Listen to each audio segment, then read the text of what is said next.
Hey guys, and this is the vlog daily number 2, continuing from part 1, and we're going straight into UV mapping here with the houses that we're working on previously. So I'm just working on the first house here, and I'm beginning the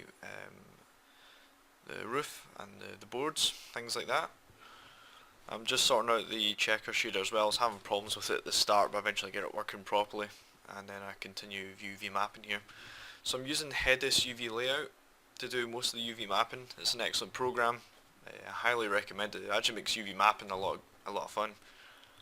If I'm not using that program, I'll normally just use the peel tool in 3ds Max. I would check that out on YouTube. There's a lot of good tutorials in that. But the way it works is you can select edges with the objects, and you select the seams, and then that's kind of how you make your UV maps. But it's pretty cool. I'll check it out. Yeah, so back to this. We're just finishing off this first house here. I'll jump from Hedis UV Layout to 3ds Max's normal UV map tools if I sometimes get problems, like here of the chimney. Sometimes it doesn't always project correctly. And then at the end here, I'm just making sure that the checker pattern's matching with most of the, or all of the objects rather, to ensure that the textures don't sort of pixelate or don't follow through consistently incorrectly.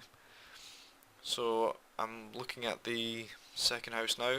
I'm breaking down the main house there and breaking it up. So with a lot of objects, normally you would be constrained to the sort of 0-1 quadrant in the UVW map area, but the way that I'll be texturing, we'll be able to just simply get the UVs and just match it to the texture, so we don't have to worry too much about our space there. But that'll be in the next vlog when we get to the texturing section of the project here. So with the second house, I'm just continuing on just the same process like I did with the first house. I'm breaking down every single object, bring it into Hedis UV Layout, then I'm flattening out everything. And also with the roof tiles there, I've had to put them back in, replaced with updated UVs, because the roof tiles I had before didn't actually have UVs at all. So I've actually had to go in there and redo all that, so you can see I've done that there. I have to do that with every house, so I'll keep that in mind in the future. If I'm ever looking at tiling again, I'll make sure to UV map it beforehand. So with that second house done, we're then moving on to the second house, sorry, not the second house, the third house. Again, it's the same process, looking at the tiles, putting them in again, move them about just to create more variation. Then I'll move on to the next section of the UVing within the house there. So looking at the main part of the house here, again going to Hedis UV Layout, sorting out the beams, sorting out the windows, the doors, just everything. That I'm really just wanting to get all the UVs done so that I've got a basis there to work with when I start doing texturing. And that's really the process that I do throughout all the objects that I work on here. So you can see there's the wall section here. That was quite challenging, but you just sort of break it down into simple shapes, and eventually you can quickly UV map it all, which is nice. And you'll see that a lot of the objects are very similar. So from time to time, what I'll do is if I've already UV mapped an object, I'll just copy and paste it and just move it around, and then I'll maybe tweak the shape of the object just to make it slightly different there. So you'll see here that I'm moving on to finally the fourth building.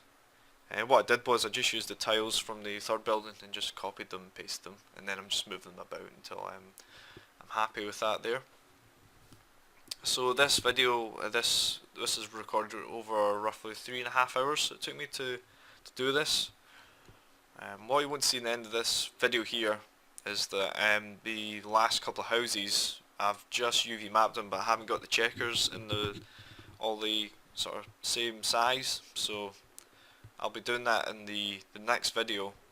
I'll make sure to kind of sort that out before we move on to texturing, but here we're just finishing off the UV mapping here,